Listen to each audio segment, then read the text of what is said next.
Evelyn took a deep breath as she closed the last moving box. She looked around the empty house, memories of a life interrupted echoing in every room. Exactly 5 years ago, she had returned alone from a honeymoon that was supposed to be the start of a new life. Now, at 30, she felt as if she had aged decades. The afternoon sun streamed through the windows, illuminating the marks on the wall where there had once been photos of the couple. Evelyn allowed herself a moment of nostalgia, recalling the day she and Thomas had chosen that land to build their home. Little did they know that fate would be so cruel. It had been his idea to travel to the coast. Thomas loved seafood and insisted on trying a famous local dish. "It'll be unforgettable," he promised with a radiant smile. And indeed it was, but for the worst reasons. Within minutes of the first bite, Thomas's face swelled, his breathing became laboured. The ambulance did not arrive in time. Evelyn shook her head, pushing away the painful memories. It was time to move on, no matter how difficult it was. With one last look at the house that represented so many unfulfilled dreams, she closed the door and got into the moving truck. The new apartment was downtown, an old but charming building. Evelyn had chosen a flat on the 5th floor, hoping that the view of the trees from the nearby park would bring some peace. Little did she know that tranquility would be the last thing she would find there. In the first few nights, the silence seemed almost deafening after living in a house for so long. But soon that silence was broken by noises coming from the floor above. Heavy footsteps echoed through the ceiling, as if someone was running a marathon in the middle of the night. Evelyn tried to ignore it, but as the days went by, her irritation grew. The nighttime noises were just the beginning. Soon came the sounds of appliances at inopportune times. Who uses a blender at 3 a.m? And to make matters worse, there was the mystery of the waters that occasionally dripped down the balcony, as if someone was washing the floor at odd hours. Sleep, already scarce since the tragedy, had become even rarer. Evelyn spent sleepless nights tossing and turning in bed, caught between the painful memories of Thomas and the growing irritation with the noisy neighbour. When she did manage to sleep, it was only to be awakened by vivid nightmares that made her relive her husband's last moments. Since Thomas's death, Evelyn's performance at work had plummeted. Her boss, who was a close friend of the deceased, kept her at the agency out of loyalty and empathy, despite her significant drop in productivity. However, her situation was becoming unsustainable. The deep shadows under her eyes and her constant bad mood began to push colleagues away, who, although they tried to be understanding, could no longer hide their exasperation. Evelyn, who was once admired for her creativity and efficiency, now barely managed to perform the simplest tasks, sinking deeper into a cycle of apathy and guilt. On a particularly difficult morning, after yet another sleepless night, Evelyn decided it was time to confront the problematic neighbour. She climbed the stairs determined, mentally rehearsing the firm but polite speech she would deliver. She knocked repeatedly on the door of apartment 601 until the door opened, revealing a man with a hurried expression. "Oh, hi! You're from 501, right? Sorry, I can't talk now. I have an emergency to handle," he said, almost tripping over his words as he grabbed his keys and left quickly, leaving Evelyn stunned on the doorstep. She stood still for a few seconds, absorbing the scene until irritation took over. He hadn't even listened to what she had to say. With hands trembling from anger, Evelyn grabbed a piece of paper and, without much thought, wrote an acidic note, securing it firmly to the door. "Your schedules and noises are not an emergency for me, but they are destroying my nights of sleep. Consider the possibility of living alone in a noisy warehouse." With a frustrated sigh, she went down the stairs, still boiling inside, determined not to let the issue go unnoticed.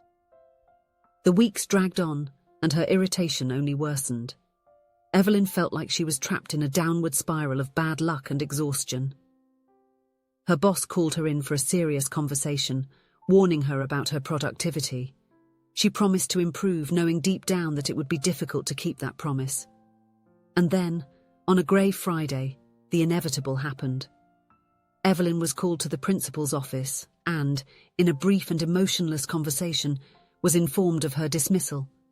She left the building in a state of shock, her legs wobbly, feeling completely lost. She walked along the busy sidewalk without really paying attention to her surroundings, her mind a whirlwind of thoughts. It was then that she heard a shout, and before she could react, she felt a strong impact. The world spun, and suddenly she was on the ground, covered in something sticky and sweet. Dazed, Evelyn tried to get up, but a sharp pain in her arm prevented her. People crowded around her, worried voices blending into a confusing cacophony. Through the mass of unfamiliar faces, she saw a young delivery man, still mounted on his bicycle with a look of panic. "Oh my God, I'm sorry, are you okay? I didn't see the sign, the cake," the young man stammered, clearly in shock. Evelyn looked at herself and realized she was covered in frosting and pieces of cake. At any other time, the scene might have been comical, but at that moment she could only feel pain and humiliation. Someone in the crowd mentioned calling an ambulance, and before Evelyn could protest, she found herself being placed on a stretcher, still sticky from cake. The journey to the hospital was a blur of lights and sirens, her mind floating between physical pain and the absurdity of the situation.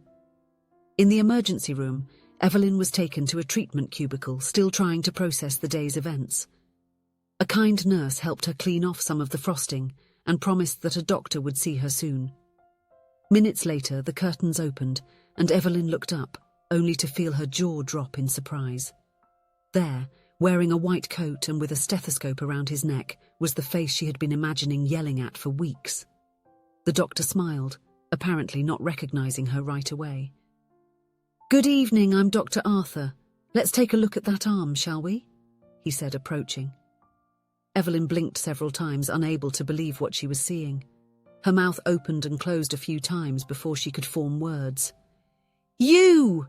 she finally exclaimed, pointing with her good arm. "You're the idiot from 601. Arthur's smile froze, comprehension slowly dawning on his face. "Oh, you're the neighbour from 501, the one with the note on the door." For a moment the two just stared at each other, the tension in the air palpable. Then, as if some cosmic switch had been flipped, both began to laugh. It was a hysterical laughter, born from the absurdity of the situation and the relief of finally putting a face to the enemy. "I can't believe this," Evelyn managed to say between laughs. "Of all the doctors in this hospital." Arthur, still smiling but resuming his professional demeanour, approached to examine the arm. "Well, considering you've spent the last few weeks wishing for my demise, I guess it's only fair that I take care of you now." Evelyn blushed, remembering the unfriendly thoughts she had about her neighbour. "I apologise for that. It's just the noises." "No, I apologise," Arthur interrupted, gently handling her arm. "My schedules are crazy, and sometimes I forget that not everyone lives at the same pace. I promise to try to be quieter." As Arthur continued the examination, Evelyn watched him with new eyes. It wasn't just the lab coat that made him seem different from the noisy neighbour she had imagined. There was a gentleness in his gestures, a genuine concern in his gaze that took her by surprise. "Well, the good news is that it doesn't seem to be a serious fracture," Arthur explained after a few minutes. "We'll do an X-ray to confirm, but it will probably just be an immobilization." Evelyn nodded, suddenly aware that she was still partially covered in cake. "I guess this wasn't quite the meeting I had planned with my troublesome neighbour. I don't look very threatening covered in frosting," she joked, trying to ease her own embarrassment. Arthur laughed, a pleasant sound that stirred something in Evelyn's chest.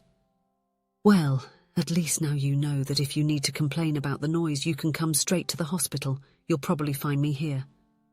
The following hours passed between exams and procedures. As Arthur had predicted, there was no fracture, just a serious sprain that required immobilization.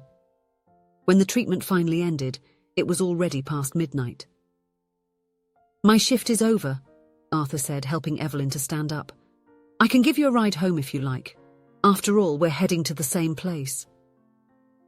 Evelyn hesitated for a moment, years of distrust battling against the unexpected kindness. In the end, fatigue won, and she accepted the offer with a shy smile. The car ride was quiet but not uncomfortable. Evelyn found herself watching Arthur from the corner of her eye, noticing details like the way he furrowed his brow in concentration while driving, the slight smile at the corners of his mouth. Upon arriving at the building, Arthur insisted on helping her up the stairs and into the apartment. Evelyn felt a twinge of embarrassment at seeing the mess, unpacked boxes, clothes strewn around. But Arthur didn't seem to notice, busy ensuring she was comfortable. "If you need anything, just call me. After all, you know where I live," he said jokingly before leaving, eliciting a genuine laugh from Evelyn.